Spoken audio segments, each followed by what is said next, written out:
Olá, bem-vindo mais uma vez ao nosso canal Vida de Oração. A gente vai continuar a leitura do livro. Eu peço perdão por ter passado um tempo sem gravar. A vida tem sido complicada, mas vamos continuar aqui. E aí a gente vai tentar voltar à nossa programação normal. Vai lá. Capítulo 4. Diz como o Senhor a ajudou a convencer-se a si mesma para tomar o hábito e muitas enfermidades que a sua majestade começou a dar. Nesses dias em que andava com essas determinações, havia persuadido a um irmão meu a que se fizesse frade, falando-lhe da vaidade do mundo, e combinamos entre nós ir um dia, muito de manhã, ao mosteiro onde estava aquela minha amiga, a quem eu tinha muita afeição. Nessa minha última determinação, eu já estava decidido de modo que iria para qualquer convento onde pensasse servir mais a Deus ou que meu pai quisesse. Mas olhava eu já o remédio da minha alma, porque do descanso nenhum caso fazia. Recordo-me, e a meu parecer com toda a verdade, que quando saí da casa de meu pai, foi tal a aflição que não creio será maior quando eu morrer. Parece que cada osso se me apartava de per si, pois como não tinha amor de Deus, a contrabalançar o amor de pai e parentes, fazia-me tudo uma força tão grande que se o Senhor não me ajudasse, não teriam bastado as minhas considerações para ir por diante. Aqui deu-me o Senhor ânimo contra mim, de maneira que o pus por a obra, né?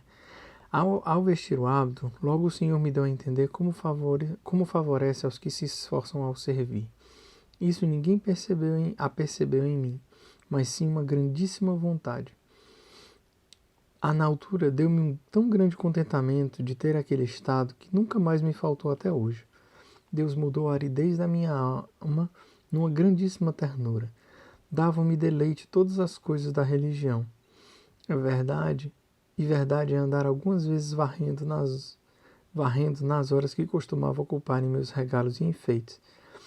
E lembrando-me que estava livre daquilo, que dava um novo gozo, que me espantava e não podia entender por onde me vinha. Quando disso me lembro, não há coisa que se ponha diante de mim, por difícil que seja, que duvide de acometer. Já tenho experiência em muitas, que de princípio me esforço a me determinar a fazê-lo, sendo só por Deus. E Ele quer, para mais merecermos, que a alma sinta aquele pavor até começar, e quando maior este, se vai por diante, maior e mais saboroso o prêmio se torna depois. Até mesmo nessa vida, dá paga sua majestade por vias que só quem goza disso entende. Isso sei por experiência, como tenho dito. Essa expressão é muito típica de Santa Teresa, né? Eu tenho por experiência. E realmente eu quero dizer, e eu acredito que você tenha passado por essa experiência na vida, né? Muitas vezes a gente percebe alguma coisa como vontade de Deus e demora até a gente entender, a gente ter força, a gente vencer o medo para fazer aquilo. Mas quando a gente faz e vê que a vontade de Deus está se cumprindo na nossa vida, quão feliz a gente fica, né? Quão realizado a gente se torna. Santa Teresa foi a mesma coisa, né? Mas ela tomou uma determinação por ser freira, e aí quando ela tomou o hábito, né, mesmo o medo que ela tinha de deixar os pais se tornou, né, uma grande alegria. Vamos lá.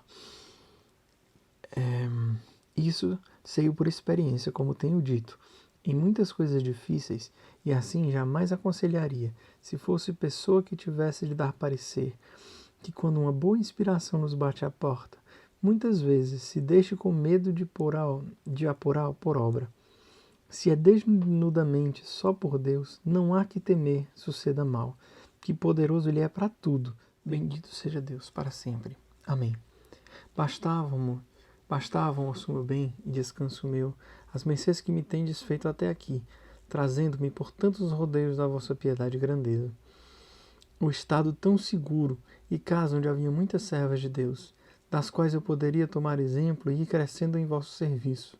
Não sei como hei de passar daqui quando me recordo o modo da minha profissão e a grande determinação e contento com que a fiz, e do desposório que fiz convosco.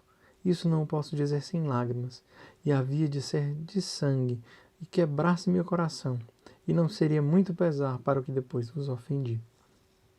Parece-me agora que tinha razão em não querer tão grande dignidade, pois tão mal havia de usar dela. Mas vós, Senhor meu, quisesse ser quase 20 anos em que eu usei mal essa mercê, o agravado, para que eu fosse melhorado. Não parece, não parece, Deus meu, senão que prometi não guardar coisa que vos havia prometido, embora não fosse essa então a minha intenção. Mas vejo depois tais as minhas obras, que não sei que intenção tinha, a não ser que para mais se seja quem vós sois, esposo meu, e quem eu sou. Pois é verdade, muitas vezes, temperar-se-me o pesar das minhas grandes culpas, com o contento que me dá o compreender-se a multidão das vossas misericórdias. Aqui é muito, muito forte Santa Teresa falando, primeiro, da determinação que ela tinha, né, de mergulhar, de ser fiel às promessas que ela tinha feito, e também o sofrimento que ela tinha de ter ofendido a Deus, mesmo depois de ter prometido fidelidade. Aqui também consta, porque assim, Santa Teresa ela tinha uma autoestima muito, muito grande, assim, às vezes lendo dá a impressão que ela não tinha. Mas isso também porque ela sabia que esse livro ia ser lido pelos inquisidores, gente da igreja e tudo mais. Então, para que não soasse também como uma autoelogio, por favor me sigam, ela também fazia essas ponderações para mostrar que ela tinha consciência dos pecados dela. Então vamos continuar. Em que, Senhor, podem elas assim resplandecer como em mim, em que tanto obscureci com as minhas más obras, as grandes mercês que me concedeste a fazer?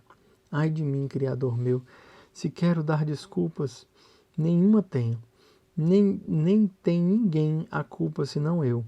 Porque eu vos pagar algo do amor que me começastes a mostrar, não puder eu empregar em ninguém senão em vós, e com isso me remediava tudo. Pois não o mereci, nem tive tanta ventura. Valha-me agora, Senhor, a vossa misericórdia. A mudança de vida e de manjares fez-me dano à saúde. Embora o contentamento fosse muito, não bastou. Começaram-se-me a aumentar os desmaios e deu-me o mal do coração tão imensamente grande que causava espanto a quem o via, e outros muitos males juntos. E assim passei o primeiro ano com muita má saúde.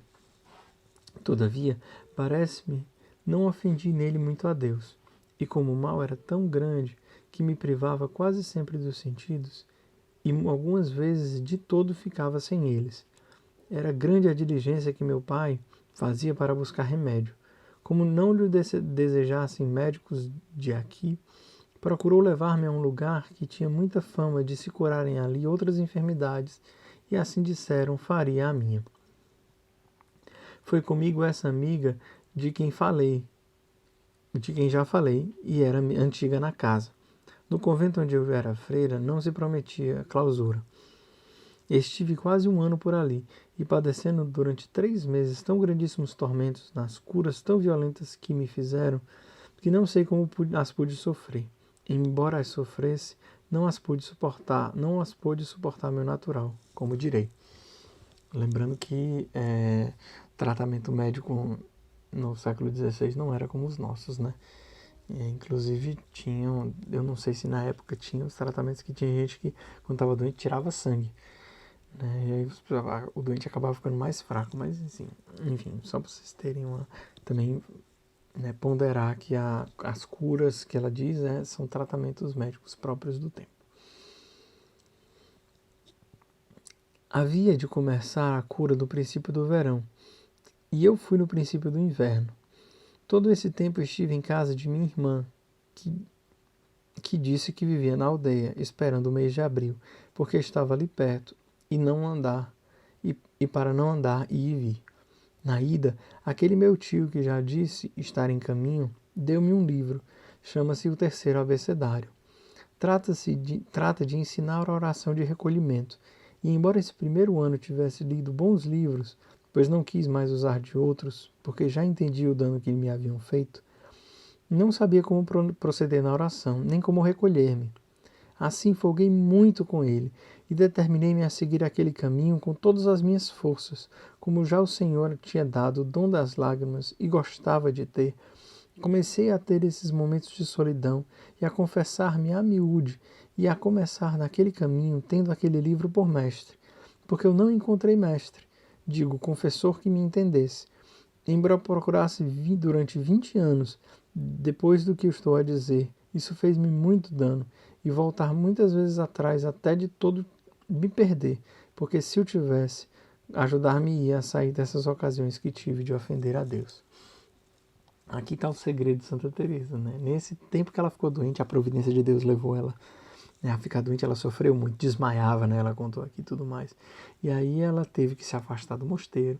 E como ela já sabia o dano que fazia essas leituras de cavalaria e tudo mais, ela decidiu pegar um livro de oração. E ela pegou esse terceiro abecedário. Eu tenho muita vontade de ler esse terceiro abecedário, porque ele vai falar da oração de recolhimento. E aí Santa Teresa descobriu o segredo da oração, que é a oração de recolhimento, né? Colocar o coração em Deus. E a partir dali, né, a vida dela se transformou. Então vamos lá. Começou Sua Majestade a fazer-me muitas mercês nesses princípios. Foram quase 9 meses e os passei nessa solidão. Embora não tão livre de ofender a Deus como o livro me dizia, mas sobre isso passava eu, parecendo-me quase impossível tanta guarda. Tinha de não fazer pecado mortal, e prover a Deus tivesse tido sempre. Dos veniais fazia pouco caso, e isso foi o que me arruinou. Começou-me, pois, Sua Majestade a fazer tantas mercês nesses princípios e a regalar-me tanto por esse caminho, que ao fim do tempo de aqui estar, me fazia mercê de conceder-me a oração de quietude, e algumas vezes chegava a de união, embora eu não entendesse o que era uma e outra, e muito que era de apreciar, pois creio-me fora grande bem entendê-lo. Verdade é que durava tão pouco essa união, que não sei se uma Ave Maria, mas ficava com uns efeitos tão grandes, que como não ter a esse tempo 20 anos, me parecia trazer o mundo debaixo dos pés, e assim recordo-me que me faziam pena os que o seguiam, embora fossem coisas lícitas. Procurava o mais que podia trazer a Jesus, nosso bem e Senhor, presente dentro de mim, e esse era o meu modo de oração.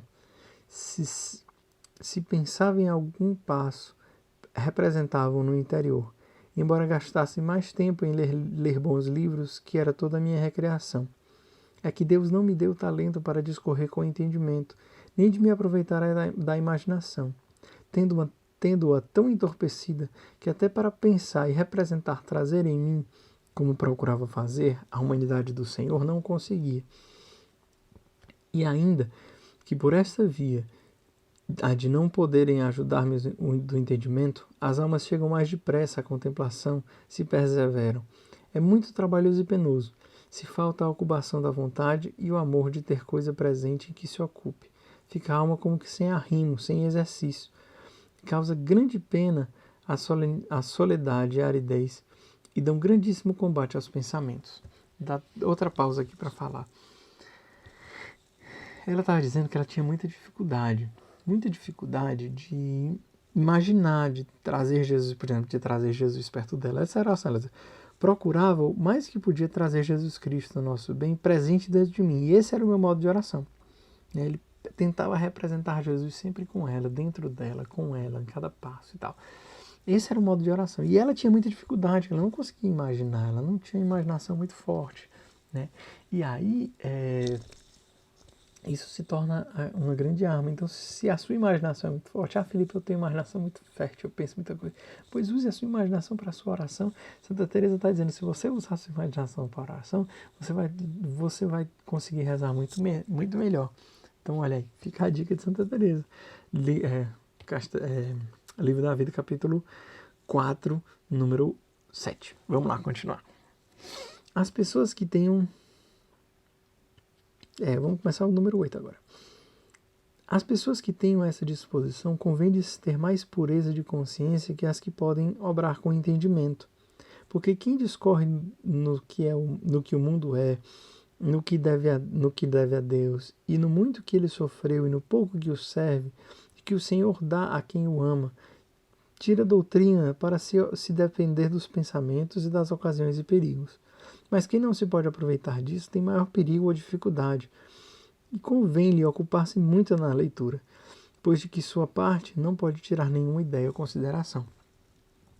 Aqueles que procedem dessa maneira, em lugar de oração mental, que não podem ter, é-lhes necessário ler, embora seja pouco o que leem. É tão penosíssima essa maneira de proceder que, se o mestre que ensina insiste em que a oração seja sem leitura, o que ajuda muito a recolher a alma em oração, e sem essa ajuda os fazem estar muito tempo na oração, digo que será impossível permanecerem muito nela, e fará dano à saúde, se porfia, porque é coisa muito penosa. Agora parece-me que o Senhor proveu a quem não encontrasse quem me ensinasse, porque fora impossível, segundo julgo, perseverar os 18 anos que passei nesse trabalho, e em todos eles grandes aridezes, por não poder, como digo, discorrer. Em todos eles, a não ser acabado de comungar, jamais ousei começar a ter oração sem um livro.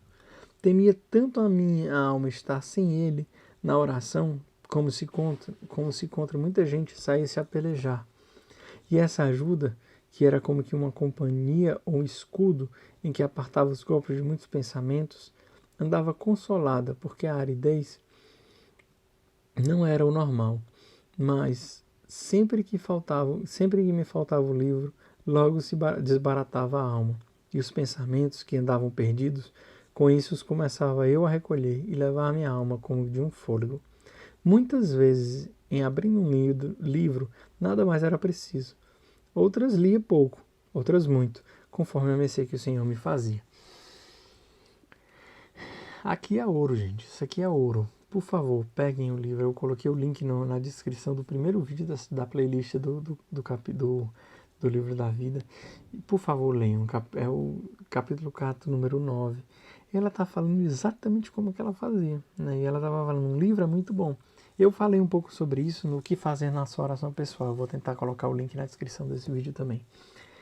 É muito bom a gente ter um livro, a gente ter meditação, a gente pensar, discorrer. É isso que Santa Teresa está dizendo. É discor. Pense em Jesus. Pense na vaidade que é o mundo. Pense o quanto você deve a Deus e o quanto você não serve. Isso tudo ajuda bastante, né? E aí Santa Teresa está explicando porque, como ela não conseguia discorrer, ela pegava sempre um livro. E aí às vezes ela lia muito, às vezes ela lia pouco. Mas vamos lá. Parecia-me a mim, nesses princípios que digo, que tendo eu livros e com ter solidão, não havia perigo que me arrancasse de tanto bem. E creio que, com a ajuda de Deus, fora assim. Se tivesse tido mestre, ou pessoa que me avisasse de fugir das ocasiões nos princípios, e me fizesse sair com brevidade, se nelas entrasse, e se então o demônio me tivesse acometido a descoberto, julgo que de modo algum eu voltaria a pecar gravemente. Mas foi tão sutil e tão ruim que todas as minhas determinações de pouco me aproveitaram, ainda que de muitíssima ajuda os dias que servi a Deus, para poder sofrer as terríveis enfermidades que tive, com tão grande paciência com que Sua Majestade me deu. Muitas vezes tenho pensado, espantada, na grande bondade de Deus, e a minha alma tem se regalado de ver Sua grande magnificência e misericórdia. Seja bendito por tudo. Tenho visto claramente Ele não deixar sem paga, até mesmo nessa vida, nenhum desejo bom. Por ruins e imperfeitas que fossem as minhas obras, esse Senhor meu as ia melhorando e aperfeiçoando e dando valor. Os males e pecados logo os escondia, até os olhos de quem as viu permite Sua Majestade fiquem como que cegos e lhes tira da memória. Dói as culpas, faz resplandecer uma virtude que o mesmo Senhor põe em mim, fazendo-me quase força para que a tenha. O sinal aqui da transformação da oração, o sinal que o Senhor vai moldando a virtude, vai colocando a virtude, e como ele diz, ele faz quase força para que eu tenha a virtude. Tudo graças à oração. Quero voltar ao que me mandaram. Digo, se houvesse de dizer por miúdo o modo como o Senhor se havia comigo nestes princípios, fora-me isto outro entendimento, e não o meu, para saber encarnecer o que nesse caso lhe devo e minha grande ingratidão e maldade, pois tudo isso olvidei. Seja para sempre bendito, que tanto me tem suportado. Amém. E assim a gente chega ao fim do capítulo 4. Semana que vem, se Deus quiser, tem um capítulo 5. Esse vídeo ficou mais longo do que os outros vídeos, mas eu espero que você tenha gostado desse vídeo. Esse capítulo é chave para o entendimento, né, da oração de Santa Teresa. Né? Eu realmente me deleito lendo e eu espero que você também tenha uma ótima experiência de Santa Teresa lendo também. E aí fica essa dica para você. Procure a oração, né, que o Senhor lhe recompensa. Ele realmente recompensa aqueles que o procuram de coração decidido. Então, Deus abençoe. Até a semana que vem. Até mais.